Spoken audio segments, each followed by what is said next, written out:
तो स्टूडेंट, आज बात कर लेते हैं हम स्पेशल मोडाल्स की ही कैटेगरी में has to, have to, had to, will have to and shall have to का यूज। ये स्पेशल मोडाल्स की कैटेगरी में आते हैं। तो सबसे पहले मैं लिखूंगी has, have, had and will, shall have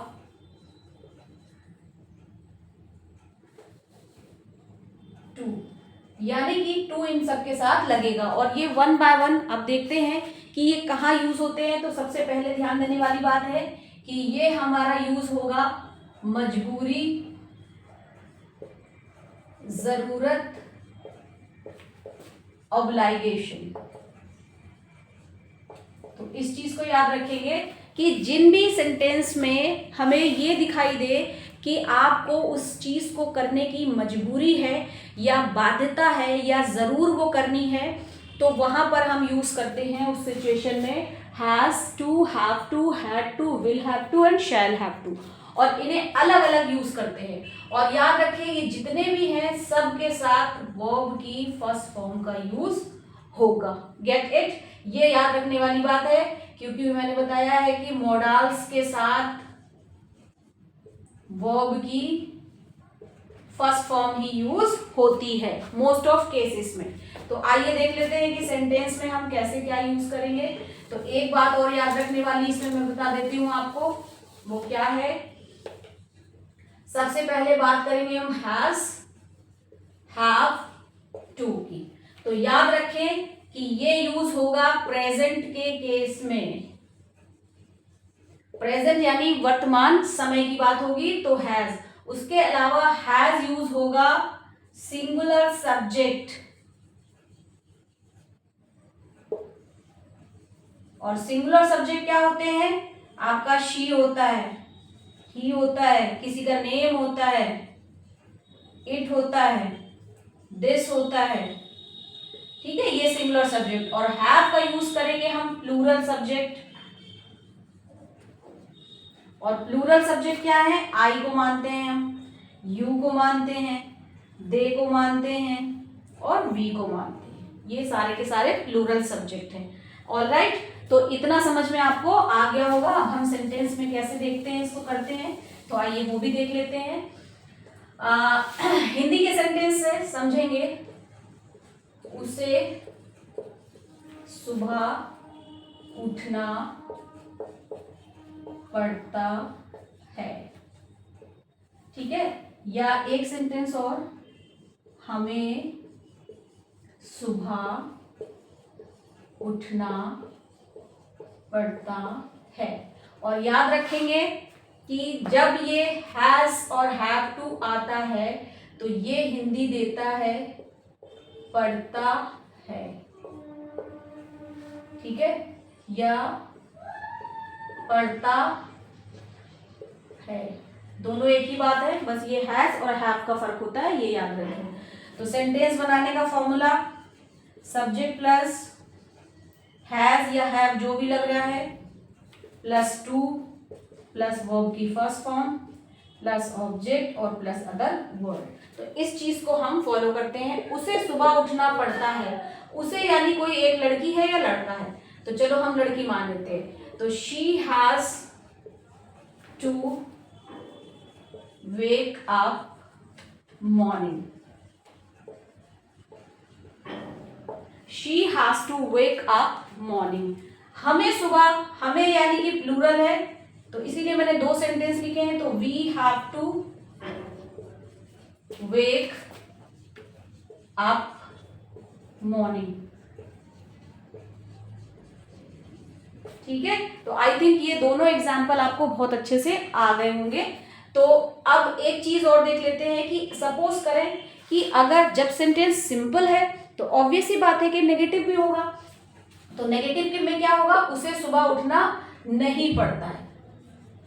ठीक है, तो नहीं जब लगता है तो सेंटेंस में क्या फॉर्मूला हो जाता है वो भी देख लेते हैं आगे। Subject plus do, does plus not plus has या हैव टू और प्लस वर्ब की फर्स्ट फॉर्म ऑब्जेक्ट और अदर वर्ड। तो इस बेसिस पे हम सेंटेंस को देख लेते हैं कैसे बनेगा। इसी सेंटेंस को बना देती हूं मैं। She does not has to wake up morning. देख सकते हैं आप लोग, मैंने डू और डज का यूज किया है और यहां से हम थोड़ा सा चेंजमेंट कर देते हैं सेंटेंस में। तो क्या हो जाएगा, वी डू नॉट, यहां पर क्योंकि वी है इसलिए डू लग रहा है, have to wake up morning. तो ये सेंटेंस इस तरह से बन जाएंगे। अब सपोज करो कि यही सेंटेंस हमारा अगर हैड टू को लेके आ रहा है तो वो कैसे बनेगा, हैड टू। तो ये बात करता है हमें पास्ट टेंस की, ठीक है। और ये सिंगुलर सब्जेक्ट या प्लूरल सब्जेक्ट किसी में भी काम देता है। तो इसकी कोई यहाँ पे बाउंडेशन नहीं है कि नहीं भाई इसे हम ऐसे यूज नहीं कर सकते हैं। तो आइए देख लेते हैं इसके सेंटेंस। मुझे घर जाना पड़ा, ठीक है, या कहूं कि पढ़ता था। तो सेंटेंस आप देख सकते हैं किस तरह से फ्रेम हो रहा है। इसमें होता है पढ़ा या पढ़ता था, ठीक है, क्योंकि पास्ट की बात हो रही है। तो आई यहाँ पे मी मुझे नहीं लगेगा बल्कि आई से डिनोट होगा। I had to go home, ये देख लीजिए। अगर इसी सेंटेंस को हम नेगेटिव बनाएं तो जो हैड है, क्योंकि आपको पता है पास्ट के इंडेफिनिट में क्या लगता है, डिड, तो क्या हो जाएगा, I did not had to go home. और बाकी अगर सेंटेंस इंटेरोगेटिव है तो इसी फॉर्म में बनेगा, क्योंकि मैंने ऑलरेडी बताया है कि सिंपल सेंटेंस किस तरह से बनता है, नेगेटिव कैसे बनता है और इंटेरोगेटिव कैसे बनता है। तो फॉर्मूला वही रहेगा जब टेंस की सीरीज में जो मैंने बताया था। बाकी हम यहाँ पर मोडाल्स पढ़ रहे हैं तो मैंने उसका बता दिया है। अब आगे हम देखेंगे विल और शैल। तो सबसे पहले तो बात समझने वाली बात एक ये है कि हमारे पास है विल और शैल। तो एक चीज, जब मैंने विल शैल या वुड शुड पढ़ाया था तो फॉर्मल और इनफॉर्मल, तो ये विल यूज होगा इनफॉर्मल में और शैल यूज होगा फॉर्मल में। इसको भी अच्छे से याद रखें। अब देखिए सेंटेंस में हमको